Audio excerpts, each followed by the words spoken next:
लातूर जिल्हा स्थानिक गुन्हे शाखेची धडाकेबाज कारवाई। 19,29,000 रुपयांचा गुटखा आणि 2 वाहने जप्त। नमस्कार, आपण बघत आहात न्यूज 24 महाराष्ट्र। लातूर जिल्ह्यात स्थानिक गुन्हे शाखेने पुन्हा एकदा धडाकेबाज कारवाई करत अवैध गुटखा विक्रेत्यांना चांगलाच चपराक दिला आहे। प्रतिबंधित गुटखा चोरट्या मार्गाने विक्रीसाठी वाहतूक करत असताना पोलिसांनी 2 वाहने अडवून तब्बल 19,29,270 रुपयांचा मुद्देमाल जप्त केला आहे। ही कारवाई चाकूर आणि देवणी पोलीस ठाण्याच्या हद्दीत करण्यात आली असून 3 आरोपींविरोधात 2 स्वतंत्र गुन्हे दाखल करण्यात आले आहेत। गुन्ह्यातील आरोपी आजम बशीर शेख, सराय गल्ली रेनापूर, रेहान अखिल कुरेशी, सराय गल्ली रेनापूर, दिलदार बडेसाब सय्यद, इकबाल चौक, सनत नगर, लातूर यांच्या विरोधात संबंधित पोलीस ठाण्यात गुन्हे नोंदवण्यात आले आहेत। या कारवाई दरम्यान 7,79,270 रुपयांचा गुटखा आणि 11,50,000 रुपयांची 2 चारचाकी वाहने असा एकूण 19,29,000 रुपयांचा मुद्देमाल जप्त करण्यात आला आहे।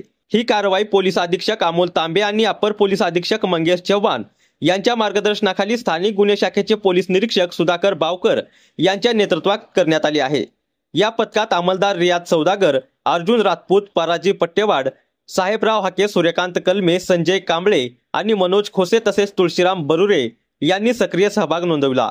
लातूर पोलिसांची ही कारवाई पुन्हा एकदा दाखवते की अवैध धंदे करणाऱ्यांवर पोलिसांची नजर सदैव आहे आणि अशा बेकायदेशीर व्यापाराला आता लातूर जिल्ह्यात स्थान नाही।